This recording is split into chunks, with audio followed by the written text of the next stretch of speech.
اللہ تک پہنچنے کے لیے رسول تک پہنچنا ضروری ہے، رسول تک پہنچنے کے لیے علی تک پہنچنا ضروری ہے، علی تک پہنچنے کے لیے سلمان و ابو ذر تک پہنچنا ضروری ہے۔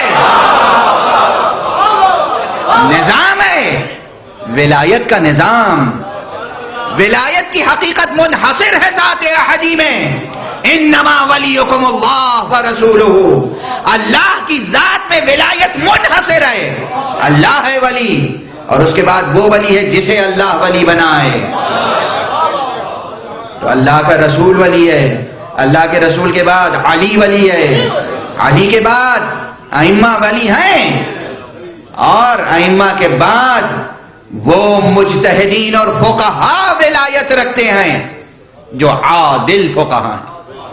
عادل یعنی امانت دار، عادل یعنی وفادار، مجتہدین فقہاء، مجتہد جامع الشرائع، ان کی تقلید کے بغیر آپ آگے نہیں بڑھ سکتے۔ آپ کہتے ہیں تقلید بیعت ہے، نہیں، بے معرفتی ہے آپ کی۔ مجتہد کی تقلید ہوتی ہے، بیعت نہیں ہوتی۔ امام کی بیعت ہوتی ہے، تقلید نہیں ہوتی۔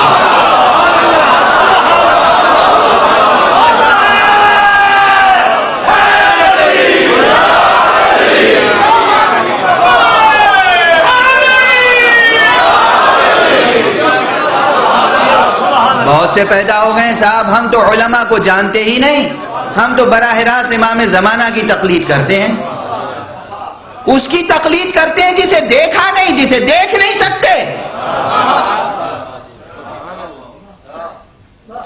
امام کی تقلید نہیں ہوتی، امام کی تو بیعت ہوتی ہے۔ امام کے ہاتھوں پر نفس کو بیچا جاتا ہے، بیعت یعنی نفس کو بیچ دینا۔ مجتہد کی تقلید ہوتی ہے، بیعت نہیں ہوتی، اس لیے کہ مجتہد معصوم نہیں ہوتا۔ مجتہد کے ہاتھ ہم اپنا نفس نہیں بیچ سکتے۔ مجتہد کی تقلید ہوتی ہے، یعنی مجتہد سے پوچھتے ہیں، اس کے پوچھ کر عمل کرتے ہیں، یعنی مجتہد کی تقلید ہمارے نفس کی تربیت کرتی ہے، ہمارا نفس اس لائق ہو جائے کہ امام کے ہاتھوں بیچا جا سکے۔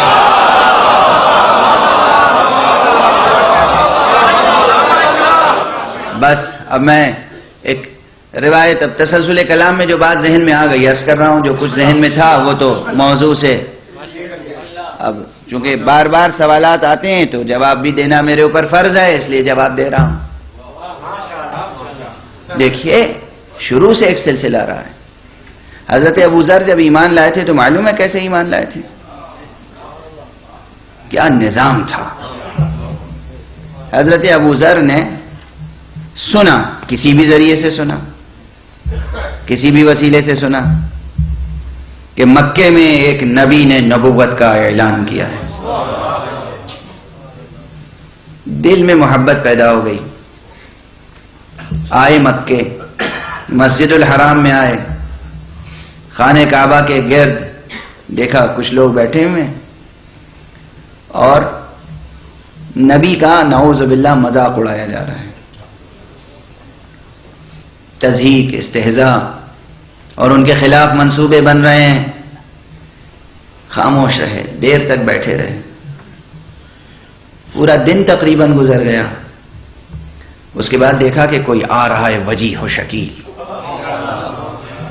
چہرے پہ عجیب رعب ہے، اور ایسا رعب ہے، ایسی ہیبت ہے کہ جیسے ہی وہ شخصیت آئی سب نے آپس میں کہا خاموش ہو جاؤ، اس کا چچا آ گیا۔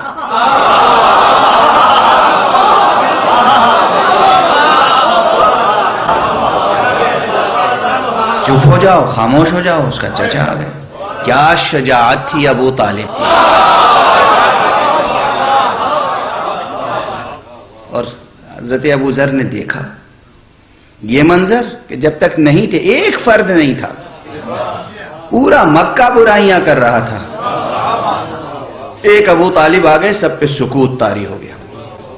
حضرت ابو طالب تشریف لائے، کچھ دیر بیٹھے، اور جتنی دیر بیٹھے رہے کسی کی ہمت نہیں ہوئی کہ کوئی اس موضوع پہ گفتگو کرتا۔ اس کے بعد جب اٹھ کے جانے لگے تو ابو ذر ان کے پیچھے پیچھے ہو لیے۔ حضرت ابو طالب نے کعبے کا طواف کیا اور جب آگے بڑھے تو دیکھا ایک شخص میرے پیچھے آ رہا ہے، تو رکے، کہا کوئی حاجت ہے؟ کہا ہاں۔ کیا حاجت ہے؟ کہا مجھے نبی سے ملنا ہے۔ سنیے گا، کہا ٹھہرو، کل یہیں ملنا۔ چلے گئے۔ دوسرے دن حضرت ابوذر نے انتظار کیا، اور وہی منظر، صبح سے سب پیغمبر کے خلاف باتیں ہوتی رہیں، اور جیسے ہی ابو طالب کو آتے ہوئے دیکھا سب خاموش ہو گئے۔ حضرت ابو طالب تشریف لائے، بیٹھے، اس کے بعد جب اٹھ کے جانے لگے پھر ابوذر پیچھے پیچھے چلے، پھر اسی انداز سے پوچھا کوئی حاجت ہے؟ کہا ہاں۔ کہا کیا حاجت ہے؟ کہا وہ نبی۔ کہا اچھا آؤ میرے ساتھ۔ اپنے ساتھ لے کے چلے اور جا کے ایک گھر میں چھوڑ دیا۔ حضرت ابوذر کہتے ہیں وہاں حمزہ سے ملاقات ہوئی۔ حضرت حمزہ نے کہا کہ کوئی حاجت ہے؟ کہا ہاں۔ کہا کیا حاجت ہے؟ کہا نبی سے ملنا ہے۔ کہا نبی کا جو پیغام ہے اس پہ ایمان لائے ہو؟ لاؤ گے؟ تصدیق کرو گے؟ کہا بے شک میں تصدیق کے لیے آیا ہوں۔ کہا اچھا ٹھہرو۔ حضرت حمزہ نے انہیں ایک اور گھر میں لے جا کے پہنچایا۔ انہوں نے پوچھا تم کون ہو؟ کہاں سے آئے ہو؟ کیا حاجت ہے؟ کہا نبی سے ملنا ہے، یہ حضرت جعفر ہیں۔ سیکیورٹی کا نظام دیکھ رہے ہیں؟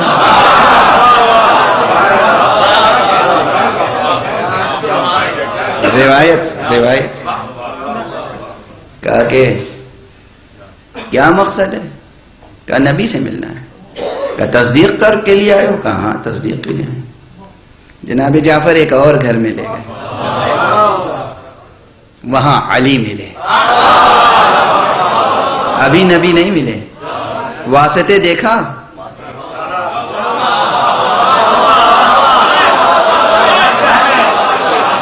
واسطے دیکھا، وسیلے دیکھا، ابو طالب، حمزہ، جعفر، علی، پھر مصطفیٰ۔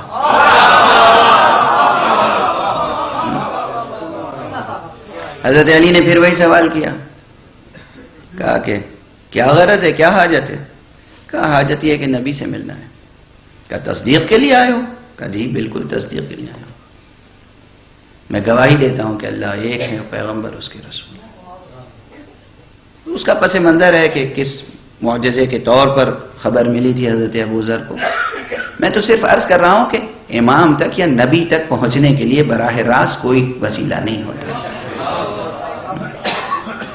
اس کے لیے نفس کی تربیت ضروری ہے، نفس کی تربیت ضروری ہے۔ جناب امیر علیہ السلام نے جب اطمینان حاصل کر لیا تو پیغمبر کی خدمت میں پیش کر دیا، اور پیغمبر نے کہا کہ توحید پیش کی، نبوت پیش کی، معارف دین پیش کیے، اور اس کے بعد کہا چلے جاؤ، وہیں خبر دی، کہا جب تم پلٹ کے جاؤ گے تو تمہارا ایک عزیز مر چکا ہوگا، اس کا انتقال ہو چکا ہوگا، اس کی میراث تمہیں ملے گی، اس کی حفاظت کرنا، تم اپنے قبیلے میں اپنی جگہ رہنا، اور اس کے بعد جب یہ دین ظاہر ہو جائے تب میرے پاس آ جانا۔ بھئی اس ایک روایت کو سمجھ لیجئے تو سمجھ میں آ جائے گی بات کہ سب سے پہلے ایمان میں آنے والے کون تھے، کتنے تھے۔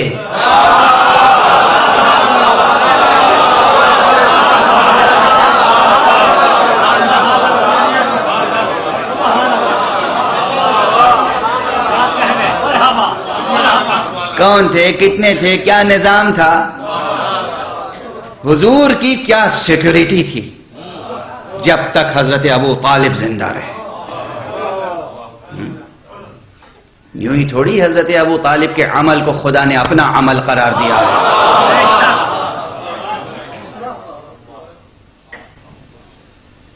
جناب ابو طالب کے مراتب الگ ہیں۔ درمیان میں بات آ گئی تو میں عرض کرتا چلا گیا۔ کس لیے عرض کر رہا تھا؟ حضور تک پہنچنے کے لیے ابو ذر کو کتنے واسطوں سے گزرنا پڑا؟ پہلے حضرت ابو طالب، پھر حضرت حمزہ، پھر حضرت جعفر، پھر حضرت علی، پھر پیغمبر معصوم ہیں۔ علی معصوم ہے، جعفر تو معصوم نہیں ہے، حمزہ تو معصوم نہیں ہے. حمزہ و جعفر کی تقلید کیے بغیر مصطفیٰ کی بیعت نہیں ہو سکتی.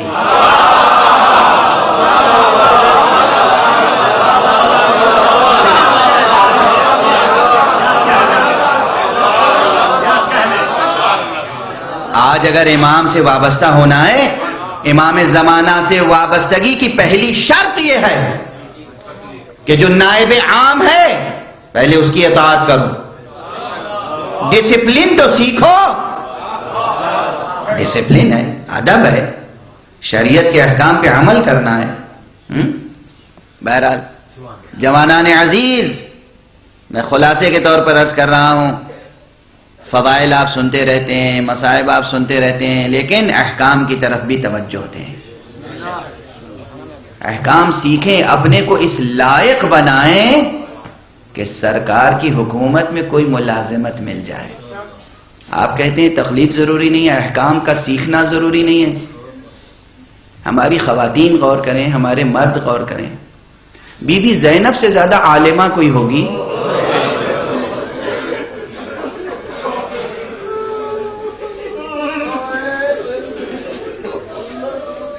بی بی زینب سے زیادہ عالمہ کوئی ہوگی؟ بی بی زینب کس لمحے میں، کس وقت؟ روز عاشورہ جب خیموں میں شعلے بھڑک رہے ہیں، دشمنوں نے خیموں میں آگ لگا دی، شعلے بھڑک رہے ہیں. ایک خیمے سے بیویاں دوسرے خیمے میں جاتی ہیں، دوسرے خیمے سے تیسرے خیمے میں جاتی ہیں، تیسرے خیمے سے چوتھے خیمے میں جاتی ہیں، یہاں تک کہ سب بیویاں اس خیمے میں اکٹھا ہو گئیں جہاں سید سجاد تھے. اور اس کے بعد بی بی نے پوچھا، اے بیٹا سید سجاد تم امام وقت ہو، یہ بتاؤ کہ ہم جلتے ہوئے شعلوں میں، جلتے ہوئے خیموں میں، بھڑکتے ہوئے شعلوں میں جل کے راکھ ہو جائیں، مر جائیں، یا بے ردا خیموں سے باہر نکل جائیں؟ مسئلہ دریافت کرنا، درس دینا ہے، درس دینا ہے.